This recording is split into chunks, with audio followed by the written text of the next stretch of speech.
ní àlejò nílé agbára fún tàárọ̀ yìí lára àwọn ọmọbìnrin tó ń ṣe dáadáa àwọn ọmọbìnrin tó jẹ́ wípé wọ́n mọ Ọlọ́run ní díjú dáadáa.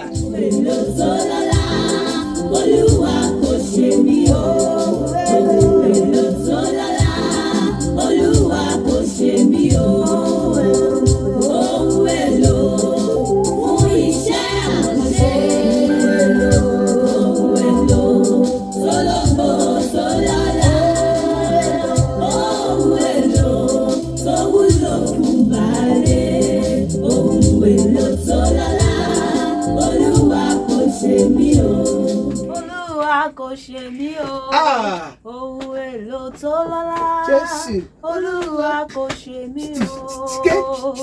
Ohun èlò fún iṣẹ́ àkànṣe. Ohun èlò tó lógo tó lọ́lá. Ohun èlò tó wúlò fún baálé. Ohun èlò tó lọ́lá. Olúwa kò ṣe mí o. Okay, ta ni ẹni tí mò ń bá sọ̀rọ̀ láàárọ̀ yìí ẹ bá ń dákọ yín fáwọn ará ilé.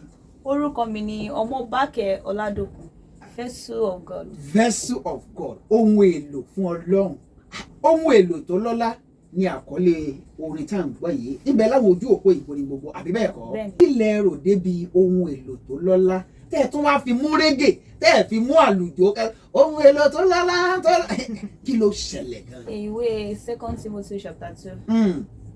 Ó sọ ó ní ilé ńlá oríṣiríṣi ohun èlò ló wà ńbẹ̀. Bẹ́ẹ̀ni. Ohun èlò amọ̀, ohun èlò igi, àwọn kan fún ọlá, àwọn kan fún àìlọ́lá. Ó wá ní àwọn tí ó jẹ́ ti ọlá yẹn, àwọn wà they are meant for special purposes. Fún iṣẹ́ pàtàkì. Fún iṣẹ́ pàtàkì, fún iṣẹ́ rere. Òun ló inspire mi láti kọ orin yẹn pé kò sí ẹni tó máa fẹ́ jẹ́ ohun èlò igi. Tá bá kó igi bọná yóò jó. Ṣùgbọ́n ohun èlò tá a pamọ́ fún iṣẹ́ pàtàkì, fún iṣẹ́ àkànṣe. Mo fẹ́ jẹ́ lọ́wọ́ Ọlọ́run, òun ló inspire mi tí mo fi kọ orin náà. Ìgbà wo lẹ ti kọ orin ohun èlò tó lọ́lá yìí? Yeah, 2020 ni mo release as an album. 2020. Kí ló dé tó jẹ́ pé irú orin yìí lẹ́yìn láàyò? Ṣé mọ̀ pé olórin ti pọ̀ ní ayé? Bẹ́ẹ̀. We have so many singers, let me put it that way. Ṣùgbọ́n iṣẹ́ wà nílẹ̀ fún ìjọba Ọlọ́run. Ọlọ́run nílò àwọn ohun èlò tó máa lò láti maintain standard ayé ìgbà yẹn. Láyé àwọn màmá Bọ́lá rẹ̀. Ayé àwọn bàbá Òjó Adé.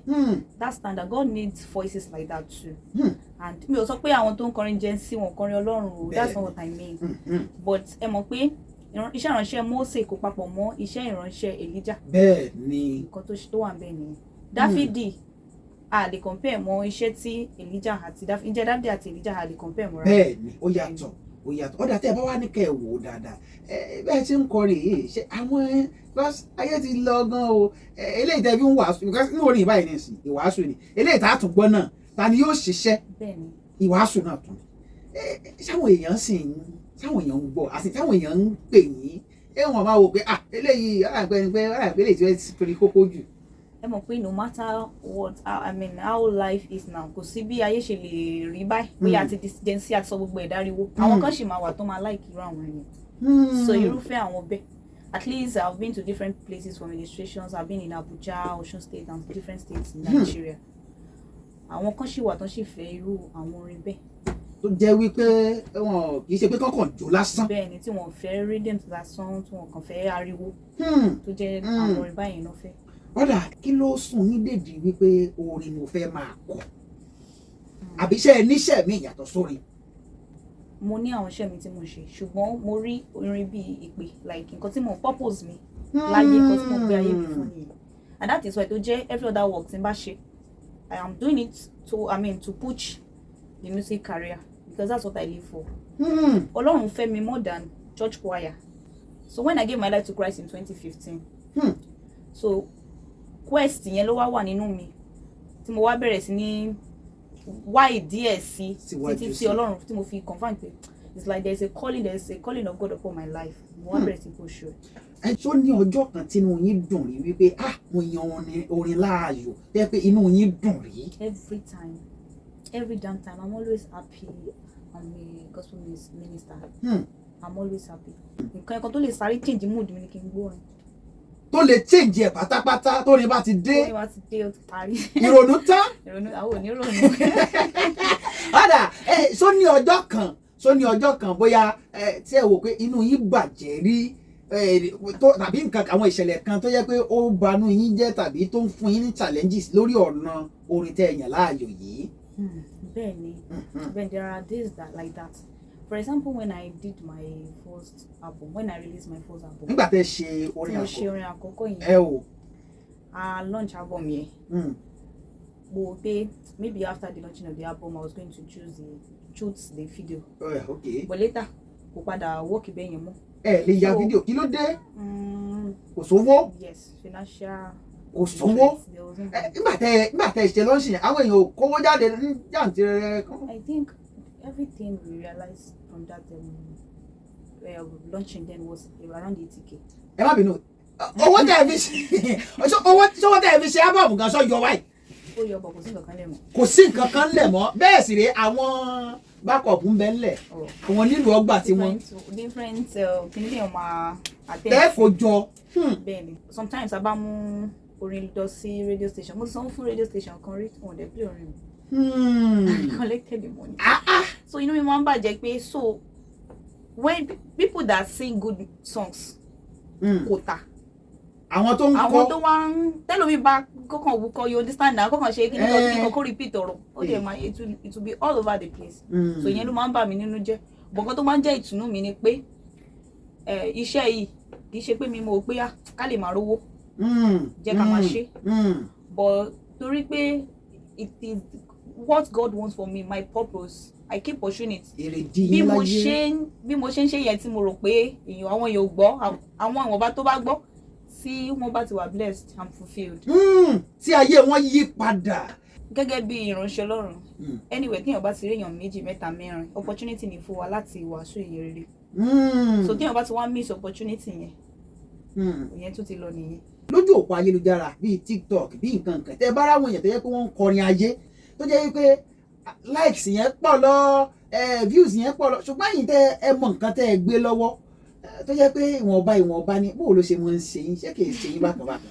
Gẹ́gẹ́ bí èèyàn bí mo ṣe sọ lẹ́ẹ̀kan èèyàn máa fi pé wọ́n wà ga báyìí o but mo ṣe sọ lẹ́ẹ̀kan kò ń freak mi lọ títí because I know for sure that when God is ready he's ready. Ọlọ́run bá ṣe tán ṣe tán. Ẹ wo mínísítà tó kọ ẹ̀mí àwa wọlé. Ó ti wá sí àyè ẹ̀gbọ́n tún dé oníjọba. Yes we keep doing it we keep pushing títí tí Olúwa máa fi ready tó ra àwọn orin gan tí ó tún lò. Ó lè jóni kan tí yẹn kàn wá bedroom tó ń kọ sóníṣẹ́ mi tẹ́ ń ṣe tẹ́ ẹ ní lọ ṣe níṣẹ́ mi lọ́wọ́ yàtọ̀ sórin. Bẹ́ẹ̀ni mo níṣẹ́ mi lọ́wọ́. Iṣẹ́ wo lẹ ní lọ́wọ́ yàtọ̀ sórin. I'm a bag maker. Ẹ máa ń ṣe báàgì táwọn obìnrin. Ọ̀dà. So mo dẹ̀ tún ṣe olùkọ́ni mi ní ilé ìwé ìjọba. Ẹ tún ń kọ́ ọmọ nílé ìwé ìjọba ṣúgà ìyẹn ni pé ẹ fi orin nìkan ẹ fi ṣe. fi orin nìkan ṣe mo máa ń ṣe alága ìdúró alága ìjókòó I make bags. Ìyẹn ó túmọ̀ sí pé ẹ kàwé nù. Bẹ́ẹ̀ni. Ẹ kàwé díẹ̀ kí lẹ kà ibo lẹ kà dé ẹ jẹ́ àmọ̀. I have 2 degrees. Degree méjì àkọ́kọ́. I have B.Ed guidance and counseling BA-CRS. Lẹ́yìn nìkan tán ẹ ti CRS yẹn tiẹ̀ ó ti ṣó náà ó ti ṣó ẹ yẹ já lọ sí orin ẹlẹ́ẹ̀kejì kó tó di yóò ká máa gbé. Tani ó ṣiṣẹ́ lónìí Olúwa ń bèrè nígbà ọ̀sán kí òru tó dé. Tani ó ṣiṣẹ́ fún Jésù nínú ọgbà àjàrà. Tani ó ṣetán láti jíṣẹ́ ọba ọ̀run. Ṣé ẹ tún ní míì tó tún jẹ́ tíráàkì míì tẹ́ tún lè fún wa ẹ tún fún wa ní ìyún náà. Ìwọ lọ́ba o Olúwa ìwọ lọ́ba ìwọ lọ́ba o Olúwa ìwọ lọ́ba. Àwọn ẹni tí ó mọ̀ jẹ́ ó pé aláìlọ́mọ ìwọ lọ́ba o Olúwa ìwọ. Kò sẹ́ni tó lè bá ọ díje olójú ọmọ ààrẹ ìwọ lọ́ba o Olúwa ìwọ. Àyíkóhun gbogbo tó dúró Ọlọ́run mi jọba títí ayé ìwọ lọ́ba o Olúwa ìwọ. Ọba ń kẹ́lì ọba ènìyàn àwílé ìwọ lọ́ba ìwọ lọ́ba o olúwa ìwọ. Kábíyèsí ìwọ lọ́ba o olúwa ìwọ. Nǹkan tí à ń retí lọ́dọ̀ àwọn èèyàn náà ni support. Ìrànlọ́wọ́. They should go and stream our songs. Kí wọ́n lọ gbọ́ orin yín lójú òpó ìgbórin gbogbo. Tó bá ti ń come across wa lórí social media, kọ́ máa like wa. Àwọn kí ni social media handle yìí? I'm Vessel of God on TikTok. Vessel of God on TikTok. Ìfẹ́dọ́lápọ̀ ọmọbáke on Instagram. Ọládòkun Ìfẹ́dọ́lápọ̀ ọmọbáke on Facebook.